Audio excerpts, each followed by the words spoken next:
राज्य दृष्टिमा देशभित्र दूरी हुँदैन। नमस्कार, म धीरज बस्नेत। समाचारको गर्भमा विवरण मात्र होइन, कारण र निवारणको बाटो पनि हुन्छ। पर्दामा देखिने र छेकिने खोजीको खबर उद्घाटन गर्न तम तयार बाइलाइन। दर्शक वृन्द, बाली उठाएपछि रित्तिएको खेतमा अलिअलि रहेको शिला जसरी किसानले खोज्छ, ठीक त्यसै गरी प्रधानमन्त्री खड्ग प्रसाद ओली यतिखेर शिला खोजिराखेका छन् साना साना राजनीतिक समूहको। ठुला राजनीतिक शक्ति र अन्य विभिन्न क्षेत्रबाट अस्वीकृत भएपछि उनी शिला खोजे जसरी साना साना समूहको साथ खोज्ने र शक्ति आर्जन गर्ने प्रयास गरिराखेका छन्। कतिसम्म भने आफैले पार्टीमा सल्लाह समेत नगरी आतंककारीको बिल्ला भिराएर प्रतिबन्ध लगाएको विप्लव समूहसँग उनी साथ खोजिराखेका छन् र त्यसका लागि वार्ता प्रक्रिया अघि बढाएका छन्। विप्लवका नेतालाई भेट्न मन्त्रीलाई जेल नै पठाएका छन्। एउटा राजनीतिक शक्तिलाई वार्ता मार्फत मूलधारमा ल्याउँछु भन्नु प्रशंसनीय काम होला, तर आफू बलियो हुँदा पेल्ने, उसका कुरा सुन्दै नसुन्ने, आतंककारीको बिल्ला भिराउने र आफू कमजोर भएपछि तिनकै साथ खोज्ने काम चाहिँ केवल राजनीतिक स्वार्थभन्दा बढी केही होइन। यदि ओलीले विप्लव समूहलाई वार्ता मार्फत मूलधारको राजनीतिमा ल्याउन चाहन्थे भने पुस 5 अघि यो प्रयास किन गरेनन् र सबैले साथ छाड्दै गएपछि किन उनलाई यति धेरै महत्त्व दिइराखेका छन्? मुख्य प्रश्न चाहिँ यही हो। आज हामी कार्यक्रममा आफैले प्रतिबन्ध लगाएको विप्लव समूहसँग प्रधानमन्त्री ओलीले खोजेको साथ र वार्ताका लागि भइराखेको तयारी देखाउनेछौँ। कार्यक्रमको सुरुमा सरकार र नेत्र विक्रम चन्द विप्लव समूह बीचको वार्ता प्रक्रिया कहाँ पुग्यो र दुवै पक्षबाट वार्ताका लागि के कस्ता प्रयास भइराखेका छन् त्यो देखाउँदैछौँ।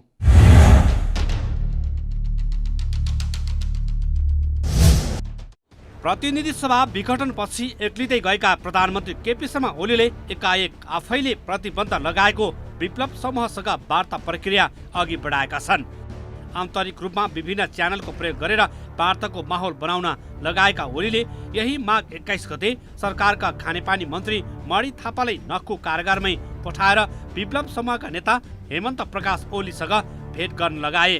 भेटमा के कुरा भयो त्यो अहिलेसम्म बाहिर आएको छैन, तर त्यो वार्ताको एउटा खुड्किलो थियो भन्ने कुरा विप्लवका नेतालाई भेट्न गएका खानेपानी मन्त्री थापा स्वयंले बताएका छन्। कारागारमा रहँदा मन्त्री थापाले ओलीसँग करिब 30 मिनेट कुराकानी गरेका थिए। उनले आफूलाई सरकारले औपचारिक रूपमै वार्ताको जिम्मेवारी नदिएको भए पनि भेटका क्रममा वार्ताका विषयमा कुराकानी भएको र नेता ओली पनि सकारात्मक भएको प्रतिक्रिया दिएका थिए। त्यसअघि र पछि पनि सरकारका तर्फबाट विभिन्न च्यानल मार्फत विप्लव समूहसँग वार्ताको लागि पहल कदमी भइरहेको गृहमन्त्रीका सुरक्षा सल्लाहकार इन्द्रजित राईले जानकारी दिएका छन्।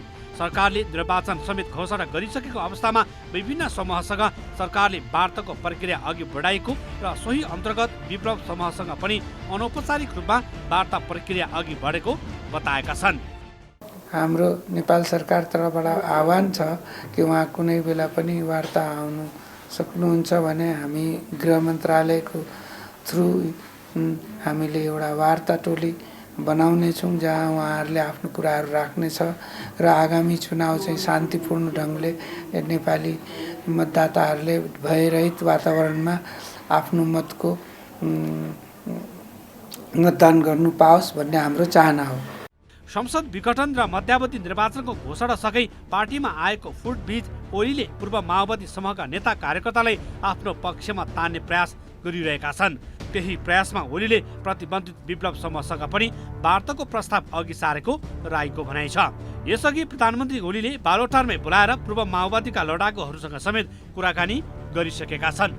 उता विप्लव समूह पनि पछिल्लो समय वार्ताको लागि सकारात्मक रहेको र ठोस प्रस्ताव सहित सरकारले औपचारिक वार्ताका लागि आह्वान गरे वार्तामा बस्ने बताउँदै आएका छन्। नेकपा विप्लव समूहका महासचिव नेत्र विक्रम चन्दले आफूहरूलाई वार्ता विरोधी भनेर गलत आरोप लगाएको भन्दै आफू वार्ताको लागि तयार रहेको संकेत गरेका छन्। सरकारले नै विभिन्न बहानामा वार्तालाई षड्यन्त्रका रूपमा प्रयोग गर्न खोजेको समेत उनले प्रतिक्रिया दिएका छन्। हाम्रो सुदर्शन कमरेड कहाँ पुगेर पनि वार्ता गरिदिनु पर्यो भनेका छन्। हाम्रा अरू कैयौँ सिसिएम जिम्मेवार कमान्डरलाई भेटेर पनि वार्ता गरौँ खै त वार्तालाई षड्यन्त्रमा प्रयोग गर्नु भएन नि। वार्तालाई त साँच्चै उनीहरूले चाहेका हुन् भने त हामीले के भनेका छौँ भने राज्यले बोल्नु पऱ्यो नि त।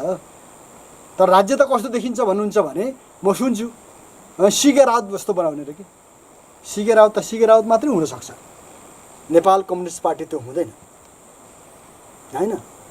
कसैले हामीलाई चाहिँ दिल्ली लगेर वार्ता गर्न चाहला त्यो प्रचण्ड बाबुराम मात्रै हुन्छ नि त्यस्तो, नेपाल कम्युनिस्ट पार्टी त्यो हुँदैन होइन। यो कुरा सबैले बुझे हुन्छ भन्नुहोस् न होइन। अनि त्यसपछि अहिलेकै जस्तोमा घुमाउने यही सत्ताभित्र पसाउने यहीँ मात्रै त्यो यिनीहरूकै लागि अहिले जो घुमिरहेका छन् उनीहरूको लागि मात्रै हुन्छ, नेपाल कम्युनिस्ट पार्टीको लागि त्यो हुँदैन। तर छलफल के को लागि हो, हामी त ओपनै छौँ नि। नेपाली सेना, नेपाल प्रहरी र सशस्त्र प्रहरी बलले सरकारलाई विप्लव समूहसँगको समस्या राजनीतिक रूपमै समाधान हुनुपर्ने रिपोर्टिङ गर्दै आएका थिए। तर यो रिपोर्टिङलाई बेवास्ता गर्दै आएका प्रधानमन्त्री ओली प्रतिनिधि सभा विघटनपछि एकाएक मूल मन्त्र जस्तो मान्न थालेका छन्। त्यही कारण पुस 5 गते अघिसम्म विप्लव समूहप्रति आक्रामक देखिएका ओली एकाएक विप्लवप्रति नरम बनेका छन्, वार्ताको प्रक्रिया बढाएका छन्।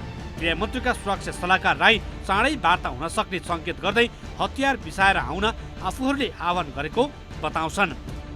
यो मध्यस्थकर्ता हरेक वार्तामा, हरेक नेगोसिएसनमा, हरेक वार्तामा पहिला पक्का पनि बिचमा मध्यस्थकर्ताहरू हुन्छ, मिडिएटरहरू हुन्छ। उनीहरूको शर्त के हो, जस्तो कि अब उनीहरूद्वारा उनीहरूको साथीहरूलाई हामीले जो गिरफ्तार गरेर जेलमा राख्यो उनीहरू छोड्नु पर्ला अरे, त कुन स्टेटमा छोड्नु पर्ला, उहाँहरूले हिंसाको वातावरण रोक्ने अरे होइन, उनीहरूले सिजफायर गर्ने, उनीहरूले पनि कोही पनि चन्दा उठाउने काम या अरू जो कामहरू जो उनीहरूको गतिविधि भर्ती गर्ने काम, ट्रेनिङ गर्ने काम, यो सबै काम उहाँहरूले रोक्ने, हामीले पनि उनीहरूलाई अरेस्ट गर्ने या उ गर्ने कुराहरू रोक्नु पर्यो। विप्लव समूहप्रति निकै खरो रूपमा उत्रदै आएका प्रधानमन्त्री ओली पछिल्लो समय निकै नरम देखिन थालेका छन्। उनी उक्त पक्षलाई चुनावमा आफ्नो पक्षमा प्रयोग गर्ने रणनीतिमा छन्। त्यसो त नेकपाको आन्दोलनरत पक्ष दाहाल नेपाल समूहले पनि विप्लवलाई आफ्नो पक्षमा तान्ने प्रयास जारी राखेका छन्। वार्ताको लागि दाहाल नेपाल समूहका नेताहरूसँग समेत गोप्य रूपमा छलफल भइराखेका छन्। सत्तारूढ पार्टीमा विभाजन आउनु अघि तत्कालीन कार्यकारी अध्यक्ष पुष्पकमल दाहालसँग भेट गरेर छलफल गर्ने तयारी भएको थियो। अहिलेको छलफल त्यही बिन्दुबाट दुवै पक्षले अघि बढाएका छन्। हो, विप्लवलाई तान्न नेकपाको सरकार पक्ष र आन्दोलनरत समूह दुवै लागि परेका छन्। तर यी दुवै पक्ष पुस 5 अघिसम्म विप्लवसँग खासै कुरा गर्न नै चाहँदैन थिए। अझै ओली त विप्लवप्रति पुरै आक्रामक थिए। तर यतिखेर एकाएक किन 180 डिग्रीमा मोडिए प्रधानमन्त्री ओली, किन नरम भए विप्लवसँग, त देखाउनेछौँ तर एकैछिनको विश्रामपछि। दर्शक वृन्द, आज हामी बाइलाइनमा एकाएक प्रधानमन्त्री ओली किन विप्लव समूहसँग नरम बने र वार्ता प्रक्रिया के भइराखेको छ त देखाइराखेका छौँ। साना समूहलाई खासै मतलब नै नगर्ने प्रधानमन्त्री ओली अहिले तिनै साना समूहको साथ खोज्दै हिँडेका छन्। आफैले प्रतिबन्ध लगाएको विप्लव समूहलाई फकाउन लागि परेका छन्, ताकि उनी पुस 5 अघि अर्थात् प्रतिनिधि सभा विघटन हुनु अघिसम्म विप्लव समूह यो देशको भाइरस हो भन्दै उनका विरुद्ध आक्रामक बन्दै आएका थिए। अहिले एकाएक ओली किन यति नरम भए उनीप्रति र आफैले प्रतिबन्ध लगाएको समूहसँग वार्ता गर्न किन खोजिराखेका छन्, हेर्नुहोस् यो रिपोर्टमा।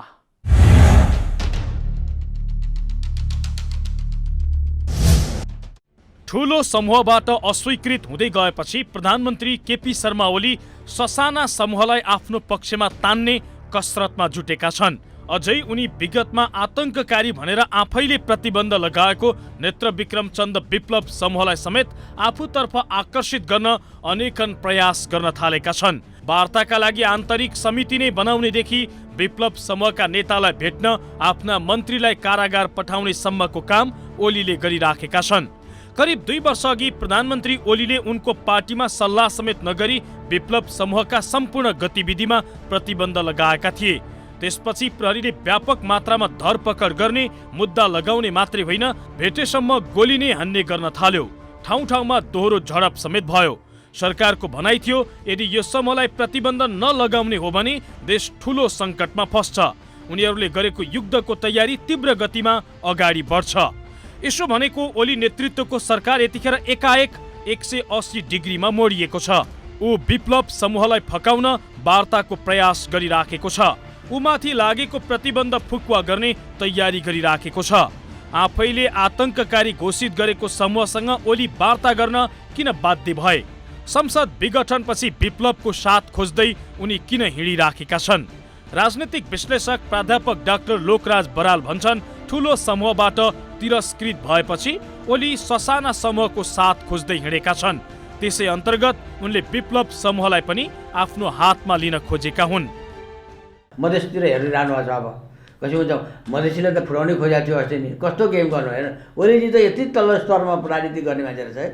झन् अस्ति नि असारमा झन् फुटाइसकेको थियो नि, त्यो महेश बस्नेतहरू लगाएर त्यो पूर्व आइजिपीलाई लगाएर चाहिँ के गरेर होइन, त्यो के अरे यादवहरूलाई लागिसकेको थियो हरेक ठाउँ। अहिले अब मधेसमा कसरी गर्ने, अनि मधेसीको म त हितै गर्छु। अब उहाँको मैले सुनेको मधेसतिर चाहिँ यो प्रभु शाहहरू यस्ता यस्तालाई गरेर त्यो तपाईँले त्यही नै कुरा हो। सबै किसिमकोबाट आर्जन गर्ने, अब विप्लवका पनि उसलाई पनि न्युट्रलाइज गर्यो भने फाइदै होला, चुनावमा भन्ने होला, मधेसीलाई गर्ने, अर्कोलाई गर्ने त्यो गरिहाल्छ नि।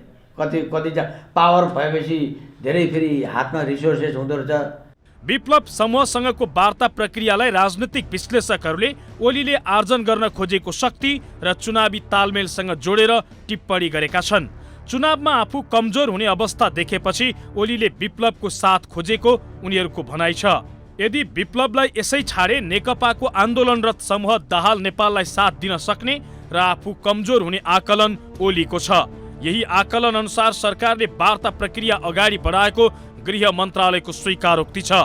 गृहमन्त्री रामबहादुर थापाका सुरक्षा सल्लाहकार इन्द्रजित राईले चुनावी अवस्थालाई हेरेर नै वार्ताको सुरुवात भएको बताएका छन्। बनाअनुसार डाइरेक्ट उहाँले बार्गेनिङ उता प्रचण्ड र माधवसँग गर्ने र डाइरेक्ट बार्गेनिङ केपी शर्मा ओलीसँग गर्ने भने चाहिँ त्यो अलिक अप्ठ्यारो कुराहरू हो यो। त यसैले उहाँको कुराहरूमा अलिकति डिले भएको हो। फेरि उहाँको कमरेड विप्लवले विश्वास हुनु नसक्ने कारण कि उहाँले दुवैपट्टि एप्रोच गर्दैछन् कि उतापट्टि पनि यतापट्टि, त्यो भएर विश्वासको वातावरण अहिले नबनेको हो। सरकारी प्रतिबन्धसँगै विप्लव समूहका सबै नेता कार्यकर्ता भूमिगत भएका थिए। यो बीचमा विप्लव समूहका केन्द्रीय नेता समेत पक्राउ परेका छन् भने धेरै कार्यकर्ता पलायन भएका छन्। यसरी आफ्नो शक्ति क्षीण हुन थालेपछि विप्लव समूहले पनि वार्ताको बाटो रोजेको छ। वार्ताका लागि यो समूहले प्रवक्ता खड्ग बहादुर विश्वकर्माको नेतृत्वमा 3 सदस्य वार्ता टोली गठन गरेको छ। विप्लव समूहले पनि सेफ ल्यान्डिङको खोजी गरिराखेको र ओलीले पनि शक्ति आर्जनका लागि यो समूहको साथ खोजेका कारण वार्ताको वातावरण बनेको हुन सक्ने राजनीतिक विश्लेषक प्राध्यापक डाक्टर लोकराज बराल बताउँछन्। बाध्यता हुन्छ सधैँभरि यस्तो विप्लवलाई पनि त बाध्यता छ नि। अब सारा मान्छे थुनिरहेछ, गरिरहेछ, टिकाउनु पर्यो, पैसा हुँदैन, लडाइँ गर्नु पर्यो।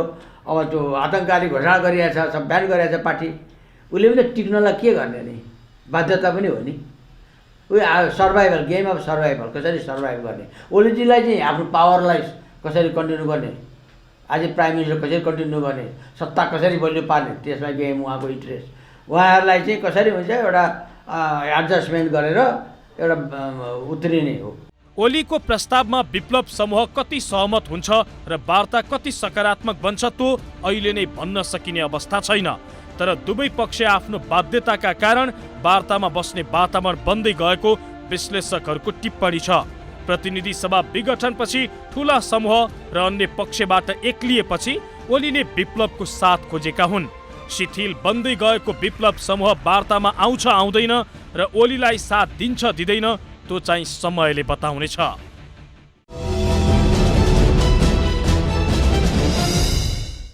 दर्शक वृन्द, आज हामी बाइलाइनमा सरकारले विप्लव समूहसँग अघि बढाएको वार्ता प्रक्रिया र प्रतिबन्धपछि विप्लव र सरकारी पक्ष दुवैतर्फ भएको क्षति देखाइराखेका छौं। शक्ति क्षीण हुँदै गएपछि विप्लव समूह यतिखेर सेफ ल्यान्डिङको खोजीमा छ र प्रधानमन्त्री ओली पनि शक्ति आर्जनका लागि विप्लव समूहको साथ खोजिराखेका छन्।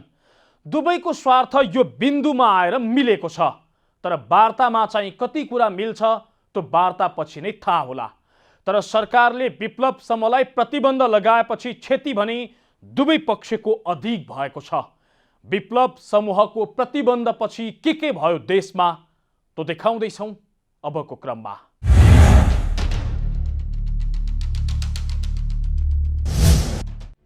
विक्रम सम्वत 2069 को असारमा पुष्पकमल दाहालले नेतृत्व गरिरहेको तत्कालीन एकीकृत नेकपा माओवादी पार्टीबाट अलगिएका नेताहरूले मोहन वैद्यको नेतृत्वमा छुट्टै दल बनाएका थिए। पछि वैद्यले नेतृत्व गरेको नेकपा माओवादी क्रान्तिकारी हुन नसकेको भन्दै विक्रम सम्वत 2071 मङ्सिरमा नेत्र विक्रम चन्द विप्लवले छुट्टै समूह घोषणा गरेका थिए। औपचारिक नाम नेपाल कम्युनिस्ट पार्टी राखेको भए पनि सो समूह विप्लव माओवादीका रूपमा परिचित छ। विक्रम सम्वत 2075 साल फागुन 24 गते शुक्रबार साँझ वैदेशिक रोजगार व्यवसायी सङ्घका अध्यक्ष रोहन गुरुङको वसुन्धरा स्थित घरमा शक्तिशाली विस्फोट भएको थियो।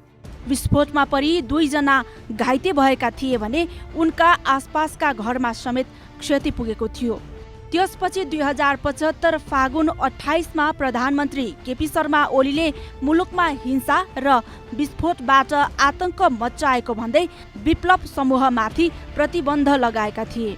गृह मन्त्रालयको तथ्याङ्क अनुसार प्रतिबन्ध लगाएपछि मात्रै विप्लव समूहका 2053 जना नेता कार्यकर्ता पक्राउ परेका छन् भने 15 जनाले ज्यान गुमाएका छन्। उक्त समूहले देशभर अराजक गतिविधि बढाएको भन्दै प्रतिबन्धपछि मात्रै 1962 वटा मुद्दा दर्ता भएका छन्। विप्लवका डरलाग्दा गतिविधि 25 असार 2076 मा भोजपुरमा विप्लव नेतृत्वको नेकपा कार्यकर्ता र प्रहरी बीच दोहोरो भिडन्त हुँदा 2 जनाको मृत्यु भएको थियो। विप्लव कार्यकर्ताले गोली प्रहार गर्दा प्रहरी जवान सञ्जीव राई र विप्लव कार्यकर्ता ओखलढुङ्गाका जिल्ला इन्चार्ज निरकुमार राईको मृत्यु भएको हो। प्रहरीको जवाफी फायरिङमा विप्लवका कार्यकर्ता मारिएका हुन्। त्यस्तै 23 मङ्सिर 2077 मा मोरङमा सरस्वती आधारभूत विद्यालयका प्रधानाध्यापकको घाँटी रेटेर हत्या गरिएको थियो। मिक्लाजुङ गाउँपालिका 1 बर्खेका 53 वर्षीय राजेन्द्र कुमार श्रेष्ठको घाँटी रेटेर हत्या गरिएको अवस्थामा जङ्गलमा शव फेला परेको थियो। 5-7 जनाको अज्ञात समूहले श्रेष्ठलाई घरबाटै अपहरण गरी घरदेखि लगभग 1 किलोमिटरको दूरीको जङ्गलमा हत्या गरी छाडेको थियो। त्यसपछि समूहले प्रेस विज्ञप्ति जारी गर्दै भौतिक आक्रमण समूहको नीति नरहेको बताउँदै शिक्षक श्रेष्ठ दोहोरो मुठभेडमा मारिएको दावी गरिएको थियो। विप्लव समूहले 13 जेठ 2076 मा आह्वान गरेको नेपाल बन्दको पूर्व सन्ध्यामा अनामनगर र वसुन्धरामा भएको आत्मघाती विस्फोटमा पार्टीकै 4 जना कार्यकर्ताहरू मारिएका थिए। विस्फोटमा परेर ज्यान गुमाउनेहरूमा उक्त समूहका विभुराम भनिने दिपेश विक, गोकुल राणा मगर, निरन्तर मल्ल र प्रज्वल शाही थिए। त्यसै गरी धनगढीमा 2 साउन 2076 मा भएको विस्फोटमा पनि पूर्व लडाकु समेत रहेका विप्लव समूहकै कार्यकर्ता राम सिंहको मृत्यु भएको थियो। दुवै घटना विस्फोटक पदार्थ ओसार्दै गर्दा भएको अनुसन्धानले देखाएको थियो भने विप्लव समूहले पनि त्यसलाई स्वीकारेको थियो। प्रतिबन्धपछि के भयो?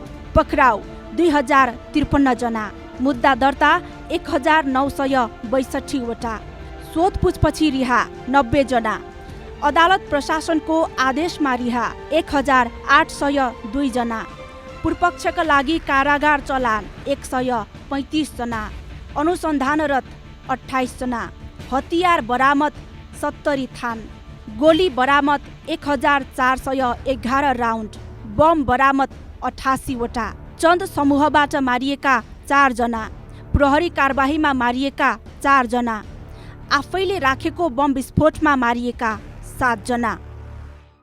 हो, वार्ता गर्न भन्दा सिधै प्रतिबन्ध ठोक्नतर्फ प्रधानमन्त्री ओली अग्रसर हुँदा दुवैतर्फ थुप्रै क्षति भएका छन्। यो क्षति र त्रासको राजनीति बन्द हुनुपर्छ र निषेधको राजनीति रोकिनुपर्छ। यो कुरा प्रधानमन्त्री ओलीले पुस 5 अघिसम्म सुन्नै चाहेनन्। उनी कमजोर नै भएर सही विप्लवसँगको वार्ता गर्नुपर्छ भन्ने आवश्यकता महसुस गरेका छन्। वार्ता प्रक्रिया अघि बढाएका छन्।